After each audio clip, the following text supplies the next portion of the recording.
a Susurros de Tinta, donde las historias despiertan en voz baja.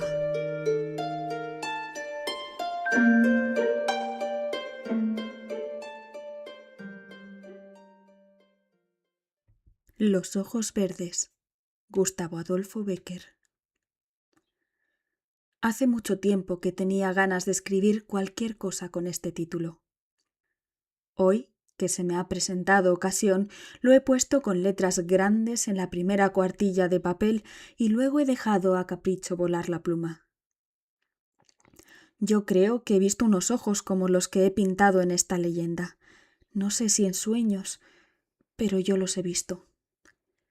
De seguro no los podré describir tales cuales ellos eran, luminosos, transparentes como las gotas de la lluvia que se resbalan sobre las hojas de los árboles después de una tempestad de verano. De todos modos, cuento con la imaginación de mis lectores para hacerme comprender en este que pudiéramos llamar boceto de un cuadro que pintaré algún día. Herido va el ciervo. Herido va, no hay duda.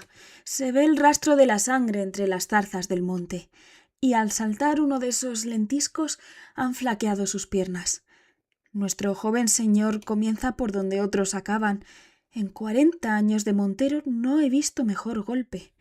Pero, por San Saturio, patrón de Soria, cortadle el paso por esas carrascas, azuzad los perros, soplad en esas trompas hasta echar los hígados y hundidle a los corceles hasta una cuarta de hierro en los ijares. ¿No veis que se dirige hacia la fuente de los álamos? ¿Y si la salva antes de morir podemos darle por perdido? Las cuencas del Moncayo repitieron de eco en eco el bramido de las trompas, el latir de la jauría desencadenada, y las voces de los pajes resonaron con nueva furia, y el confuso tropel de hombres, caballos y perros se dirigió al punto que Íñigo, el montero mayor de los marqueses de Almenar, señalara como el más a propósito para cortarle el paso a la res. Pero todo fue inútil. Cuando el más ágil de los lebreles llegó a las carrascas jadeante y cubiertas las fauces de espuma, ya el ciervo rápido como una saeta las había salvado de un solo brinco, perdiéndose entre los matorrales de una trocha que conducía a la fuente. —¡Alto! ¡Alto todo el mundo! —gritó Íñigo entonces. Estaba de Dios que había de marcharse. Y la cabalgata se detuvo, y enmudecieron las trompas, y los lebreles dejaron refunfuñando la pista a la voz de los cazadores. En aquel momento se reunía a la comitiva el héroe de la fiesta, Fernando de Argensola, el primogénito de Almenar. —¿Qué haces? —exclamó dirigiéndose a su montero, y en tanto ya se pintaba el asombro en sus facciones, ya ardía la cólera en sus ojos. —¿Qué haces, imbécil? ¿Ves que la pieza está herida, que es la primera que cae por mi mano, y abandonas el rastro y la dejas perder para que vaya a morir en el fondo del bosque? ¿Crees acaso que he venido a matar ciervos para festines de lobos? —Señor —murmuró Íñigo entre dientes—, es imposible pasar de ese punto. —Imposible. ¿Y por qué? —Porque esa trocha —prosiguió el montero— conduce a la fuente de los álamos. La fuente de los álamos, en cuyas aguas habita un espíritu del mal. El que osa enturbiar su corriente paga caro su atrevimiento. Ya la res habrá salvado sus márgenes. ¿Cómo la salvaréis vos sin atraer sobre vuestra cabeza alguna calamidad horrible? Los cazadores somos reyes del Moncayo, pero reyes que pagan un tributo. Pieza que se refugia en esa fuente misteriosa, pieza perdida. ¡Pieza perdida! Primero perderé yo el señorío de mis padres, y primero perderé el ánima en manos de Satanás, que permitir que se me escape ese ciervo, el único que ha herido mi venablo, la primicia de mis excursiones de cazador. ¿Lo ves? ¿Lo ves? Aún se distingue a intervalos desde aquí.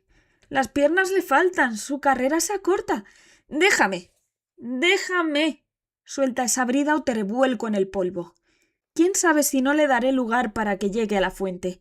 Y si llegase, al diablo con ellas, su limpidez y sus habitadores. ¡Sus! ¡Relámpago! ¡Sus, caballo mío!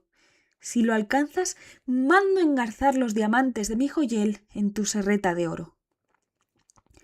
Caballo y jinete partieron como un huracán. Íñigo los siguió con la vista hasta que se perdieron en la maleza. Después volvió los ojos en derredor suyo. Todos, como él, permanecían inmóviles y consternados. El montero exclamó al final: «Señores, vosotros lo habéis visto. Me he expuesto a morir entre los pies de su caballo por detenerle. Yo he cumplido con mi deber. Con el diablo no sirven valentías. Hasta aquí llega el montero con su ballesta. De aquí en adelante que pruebe a pasar el capellán con su hisopo». Tenéis la color quebrada. Andáis mustio y sombrío. ¿Qué os sucede? Desde el día que yo siempre tendré por funesto en que llegasteis a la fuente de los álamos en pos de la res herida, diríase que una mala bruja os ha encanijado con sus hechizos. Ya no vais a los montes precedido de la ruidosa jauría, ni el clamor de vuestras trompas despierta sus ecos. Solo con esas cavilaciones que os persiguen, todas las mañanas tomáis la ballesta para enderezaros a la espesura y permanecer en ella hasta que el sol se esconde. Y cuando la noche oscurece y volvéis pálido y fatigado al castillo, en balde busco en la bandolera los despojos de la caza. ¿Qué os ocupa tan largas horas lejos de los que más os quieren? Mientras Íñigo hablaba, Fernando, absorto en sus ideas, sacaba maquinalmente astillas de su escaño de ébano con el cuchillo de monte. Después de un largo silencio, que sólo interrumpía el chirrido de la hoja al resbalar sobre la pulimentada madera, el joven exclamó dirigiéndose a su servidor, como si no hubiera escuchado una sola de sus palabras: «Íñigo, tú que eres viejo, tú que conoces todas las guaridas del Moncayo, que has vivido en sus faldas persiguiendo a las fieras y en tus errantes excursiones de cazador subiste más de una vez a su cumbre. Dime, ¿has encontrado por acaso una mujer que vive entre sus rocas?» «¿Una mujer?», exclamó el montero con asombro y mirándole de hito en hito. «Sí», dijo el joven. «Es una cosa extraña lo que me sucede, muy extraña. Creí poder guardar ese secreto eternamente, pero ya no es posible. Rebosa en mi corazón y asoma mi semblante. Voy, pues, a revelártelo. Tú me ayudarás a desvanecer el misterio que envuelve a esa criatura, que al parecer solo para mí existe, pues nadie la conoce, ni la ha visto, ni puede darme razón de ella». El montero, sin desplegar los labios, arrastró su banquillo hasta colocarle junto al escaño de su señor, del que no apartaba un punto los espantados ojos. Este, después de coordinar sus ideas, prosiguió así: «Desde el día en que, a pesar de tus funestas predicciones, llegué a la fuente de los álamos y, atravesando sus aguas, recobré el ciervo que vuestra superstición hubiera dejado huir, se llenó mi alma del deseo de la soledad. Tú no conoces aquel sitio. Mira, la fuente brota escondida en el seno de una peña y cae resbalándose gota a gota por entre las verdes y flotantes hojas de las plantas que crecen al borde de su cuna. Aquellas gotas que al desprenderse brillan como puntos de oro y suenan como las notas de un instrumento, se reúnen entre los céspedes y, susurrando con un ruido semejante al de las abejas que zumban en torno a las flores, se alejan por entre las arenas y forman un cauce, y luchan con los obstáculos que se oponen a su camino, y se repliegan sobre sí mismas, y saltan y huyen y corren, unas veces con risa, otras con suspiros, hasta caer en un lago. En el lago caen con un rumor indescriptible. Lamentos, palabras, nombres, cantares, yo no sé lo que he oído en aquel rumor cuando me he sentado solo y febril sobre el peñasco, a cuyos pies saltan las aguas de la fuente misteriosa para estancarse en una balsa profunda, cuya inmóvil superficie apenas riza el viento de la tarde. Todo es allí grande. La soledad, con sus 1000 rumores desconocidos, vive en aquellos lugares y embriaga el espíritu en su inefable melancolía. En las plateadas hojas de los álamos, en los huecos de las peñas, En las ondas del agua parece que nos hablan los invisibles espíritus de la naturaleza que reconocen un hermano en el inmortal espíritu del hombre. Cuando al despuntar la mañana me veías tomar la ballesta y dirigirme al monte, no fue nunca para perderme entre sus matorrales en pos de la caza, no. Iba a sentarme al borde de la fuente, a buscar en sus ondas. No sé qué, una locura. El día en que salté sobre ella con mi relámpago, creí haber visto brillar en su fondo una cosa extraña, muy extraña, los ojos de una mujer.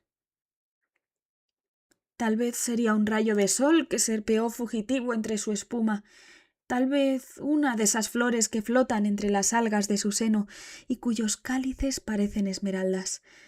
No sé. Yo creí ver una mirada que se clavó en la mía, una mirada que encendió en mi pecho un deseo absurdo, irrealizable, el de encontrar una persona con unos ojos como aquellos. En su busca fui un día y otro a aquel sitio. Por último, una tarde, yo me creí juguete de un sueño, pero no, es verdad. La he hablado ya muchas veces, como te hablo a ti ahora. Una tarde encontré sentada en mi puesto y vestida con unas ropas que llegaban hasta las aguas y flotaban sobre su haz, una mujer hermosa sobre toda ponderación. Sus cabellos eran como el oro, sus pestañas brillaban como hilos de luz y entre las pestañas volteaban inquietas unas pupilas que yo había visto. Sí, porque los ojos de aquella mujer eran los que yo tenía clavados en la mente. Unos ojos de un color imposible, unos ojos... —¡Verdes! —exclamó Íñigo con un acento de profundo terror e incorporándose de un salto en su asiento. Fernando le miró a su vez como asombrado de que concluyese lo que iba a decir y le preguntó con una mezcla de ansiedad y de alegría: —¿La conoces? —Oh, no —dijo el montero—, líbreme Dios de conocerla. Pero mis padres, al prohibirme llegar hasta esos lugares, me dijeron 1000 veces que el espíritu, trasgo, demonio o mujer que habita en sus aguas tiene los ojos de ese color. Yo os conjuro por lo que más améis en la tierra, a no volver a la fuente de los álamos. Un día u otro os alcanzará su venganza y expiaréis muriendo el delito de haber encenagado sus ondas. Por lo que más amo, murmuró el joven con una triste sonrisa. Sí, prosiguió el anciano, por vuestros padres, por vuestros deudos, por las lágrimas de la que el cielo destina para vuestra esposa, por las de un servidor que os ha visto nacer. ¿Sabes tú lo que más amo en este mundo? ¿Sabes tú por qué daría yo el amor de mi padre, los besos de la que me dio la vida y todo el cariño que puedan atesorar todas las mujeres de la tierra? Por una mirada, por una sola mirada de esos ojos. ¿Cómo podré yo dejar de buscarlos? Dijo Fernando estas palabras con tal acento que la lágrima que temblaba en los párpados de Íñigo se resbaló silenciosa por su mejilla, mientras exclamó con acento sombrío: «Cúmplase la voluntad del cielo».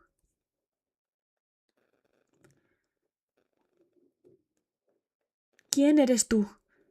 ¿Cuál es tu patria? ¿En dónde habitas? Yo vengo un día y otro en tu busca, y ni veo el corcel que te trae a estos lugares, ni a los servidores que conducen tu litera. Rompe una vez el misterioso velo en que te envuelves como en una noche profunda. Yo te amo, y noble o villana seré tuyo, tuyo siempre. El sol había transpuesto la cumbre del monte. Las sombras bajaban a grandes pasos por su falda. La brisa gemía entre los álamos de la fuente y la niebla, elevándose poco a poco de la superficie del lago, comenzaba a envolver las rocas de su margen. Sobre una de estas rocas, sobre una que parecía próxima a desplomarse en el fondo de las aguas, en cuya superficie se retrataba temblando el primogénito de Almenar, de rodillas a los pies de su misteriosa amante, procuraba en vano arrancarle el secreto de su existencia. Ella era hermosa, hermosa y pálida, como una estatua de alabastro. Uno de sus rizos caía sobre sus hombros, deslizándose entre los pliegues del velo, como un rayo de sol que atraviesa las nubes, y en el cerco de sus pestañas rubias brillaban sus pupilas, como dos esmeraldas sujetas en una joya de oro. Cuando el joven acabó de hablarle, sus labios se removieron como para pronunciar algunas palabras, pero solo exhalaron un suspiro débil, doliente, como el de la ligera onda que empuja una brisa al morir entre los juncos. «¡No me respondes!», exclamó Fernando al ver burlada su esperanza. «¿Querrás que dé crédito a lo que de ti me han dicho? ¡Oh, no! ¡Háblame! Yo quiero saber si me amas. Yo quiero saber si puedo amarte, si eres una mujer o un demonio. ¿Y si lo fuese?». El joven vaciló un instante.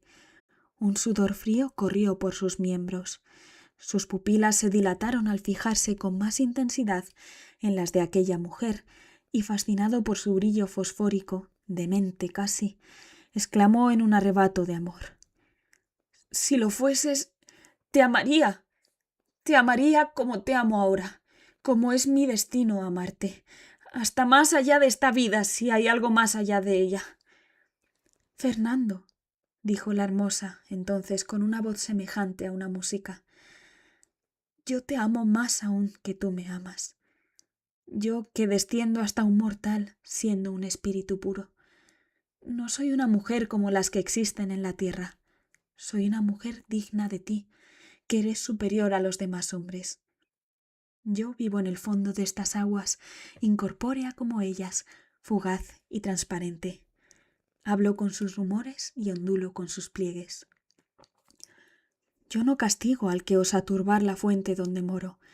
Antes le premio con mi amor, como a un mortal superior a las supersticiones del vulgo, como a un amante capaz de comprender mi cariño extraño y misterioso».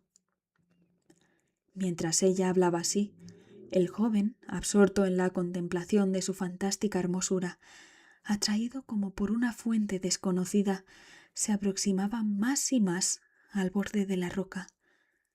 La mujer de los ojos verdes prosiguió así: «¿Ves? ¿Ves el límpido fondo de ese lago? ¿Ves esas plantas de largas y verdes hojas que se agitan en su fondo? Ellas nos darán un lecho de esmeraldas y corales, y yo te daré una felicidad sin nombre, esa felicidad que has soñado en tus horas de delirio y que no puede ofrecerte nadie. Ven, la niebla del lago flota sobre nuestras frentes como un pabellón de lino. Las ondas nos llaman con sus voces incomprensibles, el viento empieza entre los álamos sus himnos de amor. Ven, ven».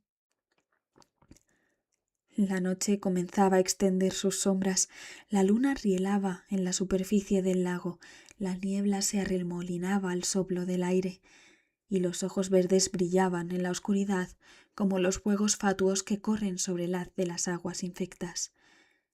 «Ven, ven». Estas palabras tumbaban en los oídos de Fernando como un conjuro. «Ven».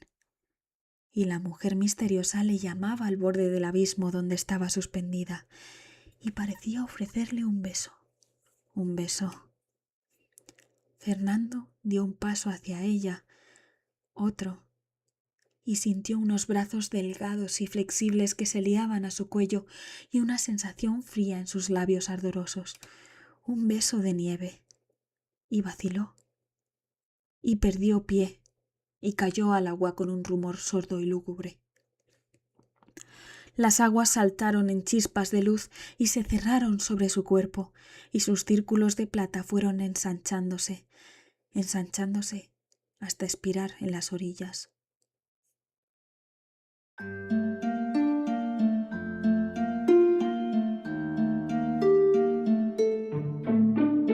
Y hasta aquí llega la historia de hoy. Si te ha gustado escuchar este relato, puedes apoyar el canal con un me gusta o suscribiéndote para descubrir más historias narradas. Gracias por escuchar Susurros de Tinta y hasta el próximo susurro.